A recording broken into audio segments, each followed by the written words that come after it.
الرحمن الرحیم۔ السلام علیکم۔ 7 جگہ بسم اللہ مت پڑھنا ورنہ انسان کافر ہو جاتا ہے۔ خبردار، بسم اللہ الرحمن الرحیم۔ قرآن مقدس اللہ تعالیٰ کی عظیم کتاب ہے، یہ برکت والی کتاب ہے۔ اس کی آیات مومنوں کے لیے شفا ہے، اور اس کے ایک ایک حرف میں 10 نیکیاں اللہ نے مقرر فرمائی ہیں۔ قرآن مقدس دنیا و آخرت کی پریشانیوں کا علاج ہے۔ قرآن مقدس رحمتوں کا خزانہ ہے، لیکن اس عظیم رحمت والے خزانے سے مالا مال ہونا ہو تو پہلے سچے دل سے بسم اللہ الرحمن الرحیم پڑھو، اور پھر اس خزانے کو کھولو اور زیادہ سے زیادہ اللہ کی رحمتوں کو حاصل کرو۔ اور جب قرآن مقدس جیسی عظیم کتاب بغیر بسم اللہ الرحمن الرحیم کے نہیں کھولتی تو دوسرے جائز کام کی برکتیں بغیر بسم اللہ الرحمن الرحیم کے کیسے حاصل ہو سکتی ہیں؟ حضرت عثمان بن عفان رضی اللہ تعالی عنہ نے رسول اللہ صلی اللہ علیہ وسلم سے بسم اللہ کی نسبت سوال کیا۔ آپ نے فرمایا، یہ اللہ تعالیٰ کا نام ہے، اور اللہ تعالیٰ کے بڑے ناموں میں اور اس میں اس قدر نزدیکی ہے جیسے آنکھ کی سیاہی اور سفیدی میں۔ ناظرین، جابر رضی اللہ تعالیٰ عنہ فرماتے ہیں، جب یہ آیات بسم اللہ الرحمن الرحیم اتری، بادل مشرق کی طرف چھٹ گئے، ہوائیں ساکن ہو گئی، سمندر ٹھہر گیا، جانوروں نے کان لگا لیے، شیاطین پر آسمان سے شعلے گرے، اور پروردگار عالم نے اپنی عزت و جلال کی قسم کھا کر فرمایا، جس چیز پر میرا یہ نام لیا جائے گا اور اس میں ضرور برکت ہوگی۔ ابن مسعود رضی اللہ تعالی عنہ فرماتے ہیں کہ جہنم کے 19 دروغوں میں سے جو بچنا چاہے وہ بسم اللہ الرحمن الرحیم پڑھے، اور اس کے بھی 19 حروف ہیں، اور ہر حرف ہر فرشتے سے بچاؤ بن جائیں گے۔ اور اسے ابن عطیہ نے بیان کیا، لیکن کچھ ایسی جگہیں جہاں پر بسم اللہ الرحمن الرحیم پڑھنا حرام ہے، جائز ہی نہیں ہے، اور ہر انسان جہاں چاہتا ہے پڑھ لیتا ہے۔ کچھ لوگوں کی ایسی عادت بن جاتی ہے، وہ ہر کام کرنے سے پہلے ایک دم بسم اللہ الرحمن الرحیم پڑھتے ہیں۔ تو کچھ ایسی بھی جگہ ہے جہاں پہ بسم اللہ ہمیں نہیں پڑھنا چاہیے، جہاں پر بسم اللہ انسان اگر پڑھے گا تو وہ گناہ گار ہوگا۔ بسم اللہ کا پڑھنا ایسی جگہوں پر، ایسے مقامات پر جائز ہی نہیں ہے۔ اور اب آپ یہ سمجھ لیجئے کون سے مقامات ہیں جہاں پر بسم اللہ الرحمن الرحیم پڑھنا چاہیے، کن مقامات پر بسم اللہ نہیں پڑھنا چاہیے۔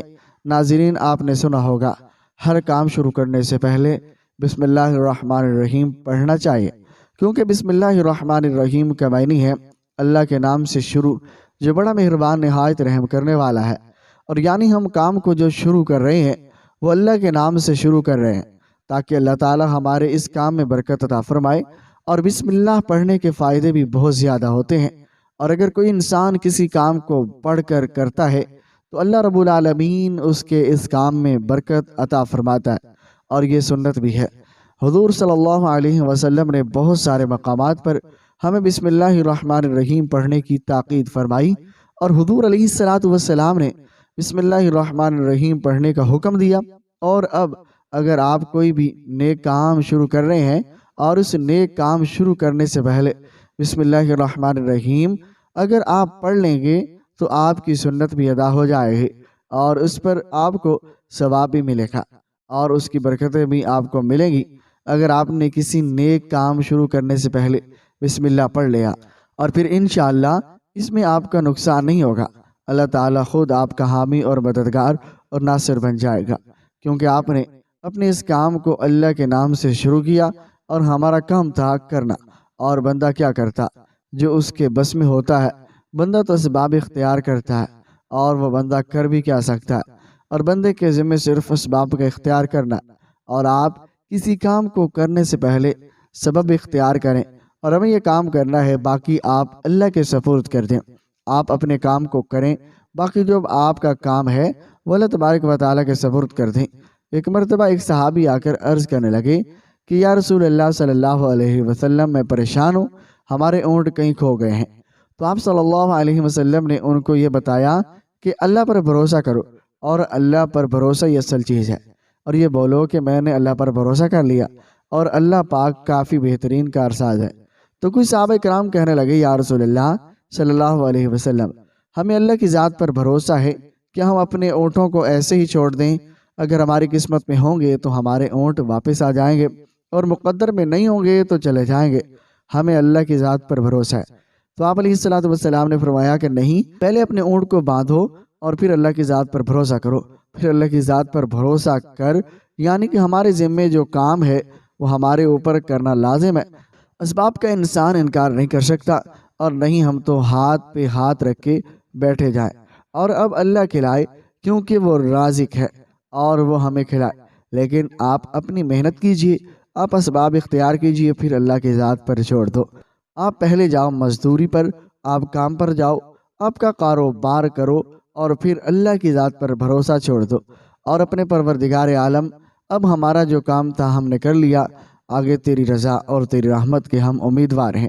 صرف ہمارے کمانے سے رزق تھوڑی ملتا ہے، آپ نے کمایا، بس کما کے لے آئے، اور اس کے علاوہ آپ غور کیجئے دانے کو زمین سے نکالا کس نے، اور اس کے بعد پھر اس کو گھیو کی شکل میں، پھر وہ آنے کی شکل میں، پھر وہ روٹی بنتی ہے، اور ہم سمجھتے ہیں کہ یہ ہماری محنت سے ہو رہا ہے، اور ہم نے روٹی بنائی، روٹی بنا کے وہ گوشت یا سالن یہ سبزی ہمارے سامنے آئی، اور اس کے بعد ہم نے جیسے اس کو بسم اللہ الرحمن الرحیم پڑھ کے کھایا، تو اب ہمارے حلق پر ایک فرشتہ بیٹھا ہوا ہے، اور وہ فرشتہ اب اللہ سے اجازت مانگ رہا ہے، اور وہ فرشتہ اب اللہ سے اجازت مانگ رہا ہے، اور حلق میں ہماری بیاں ہوتی ہے، اور ایک نالی ہوتی ہے جو سانس کی ہوتی ہے، ایک نالی وہ ہوتی ہے جس سے رزق اندر جاتا ہے اور کھانا اندر جاتا ہے۔ تو یہ دونوں نالیاں بالکل برابر ہوتی ہیں، اور دونوں کا ایک ہی چیز ہوتا ہے، لیکن پھر وہ اندر جا کر الگ ہو جاتے ہیں۔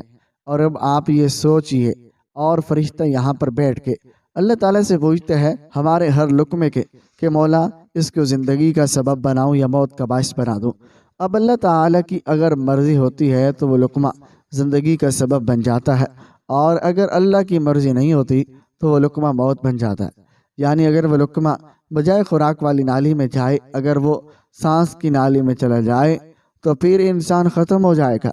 تو آپ دیکھیے نا، ہم نے اتنے سارے کام کیے، لیکن فرشتہ یہاں پر بیٹھا ہوا ہے، اور اس نوالے کو، اس لقمے کو کہاں لے جاتا ہے؟ تو یہ آپ نے اسباب اختیار کیے، یعنی اس کو اسباب اختیار کرنا کہتے ہیں۔ اللہ تبارک و تعالیٰ پر چھوڑ دیا تو نیک کام ہے۔ شروع کر رہے ہیں، کھانا کھا رہے ہیں، تو ہمیں بسم اللہ پڑھنے کی تاکید کی گئی ہے، لیکن بہت سارے لوگ ایسے ہوتے ہیں اور کچھ حرام کام کرتے ہیں۔ جیسے مثال کے طور پر اگر کوئی انسان جوا کھیل رہا ہے تو اس میں بسم اللہ کا پڑھنا حرام ہے، اور اللہ کے نام سے اللہ نے کب کہا تھا کہ آپ جوا کھیلو؟ جا کر اللہ نے کب کہا تھا آپ شراب بیچو؟ جا کر اللہ نے کب کہا تھا آپ جھوٹ فریب مکر کرو؟ جا کر اللہ نے تو کہا ہی نہیں۔ اور ایک شخص نے بڑی عالیشان منزل بنوائی اور اس پر لکھا ھذا من فضل ربی، اور شیطان نیچے بیٹھا رو رہا ہے۔ تو لوگوں نے پوچھا تو کیوں رو رہا ہے؟ تو اس نے کہا دیکھو، میں نے اس سے جھوٹ بلوایا، فراڈ کروایا، ہم نے اس کی بلڈنگ فراڈ کر کے بنوا دی، اور یہ لکھ رہا ہے ھذا من فضل ربی، یہ میرے رب کا فضل ہے۔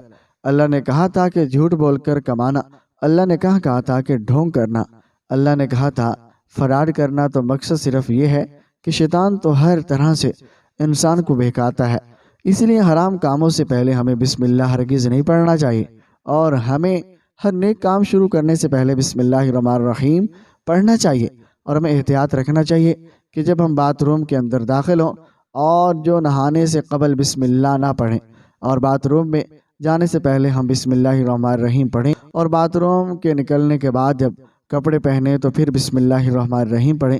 اور کوئی انسان کاروبار کرتا ہے، اب اس نے جھوٹ بولا اور پھر اس کے بعد پیسے لیتے وقت بسم اللہ الرحمن الرحیم پڑھی، تو ایسی جگہوں پر اور جہاں پر حرام کام کوئی بندہ کرتا ہے تو وہاں پر بسم اللہ الرحمن الرحیم نہیں پڑھنا چاہیے، کیونکہ اللہ تبارک و تعالیٰ نے آپ کو دنیا میں چھوٹ دے رکھی ہے، جیسا کرو گے ویسا بھرو گے۔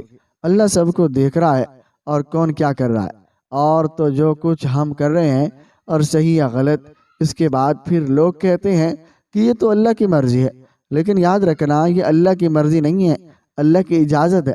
اللہ نے آپ کو اجازت دی ہوئی ہے، بس اللہ نے چھوٹ دی ہوئی ہے، کر لو دنیا میں جیسا کرنا ہے۔ اللہ ظالم کو ڈھیل دیتا ہے، لیکن جب پکڑتا ہے تو چھوڑتا نہیں ہے۔ اللہ کی پکڑ بڑی سخت ہے۔ تو دنیا میں اللہ دیکھ رہا ہے، اور یہ مرضی نہیں ہے اللہ کی آپ گناہ کرو، لیکن اللہ نے بس اجازت دی ہوئی ہے، آپ کر لو، دیکھو کتنا کرو گے، اور ایک دن آؤ گے میرے پاس، اور جب آؤ گے تب ہم فیصلہ کریں گے۔ مالک یوم الدین، انصاف کے دن کا حاکم تو اللہ کی ربوبیت سمجھنے اور ہمیں یہ سمجھنا چاہیے کہ کون سے کام ہمیں کب کرنے چاہیے، کب نہیں کرنے چاہیے، اور جو سنت رسول صلی اللہ علیہ وسلم پہ ہم عمل کریں گے تو اللہ تعالی ہمیں کامیاب کر دے گا، دنیا میں بھی اور آخرت میں بھی انشاءاللہ۔ اللہ پاک ہمیں بہتر عمل کرنے کی توفیق عطا فرمائے اور ہمارا خاتمہ بالخیر فرمائے، آمین۔ ناظرین، کمنٹ باکس میں اللہ تعالیٰ کے 99 ناموں میں سے ایک نام ضرور ٹائپ کریں۔ شکریہ اللہ۔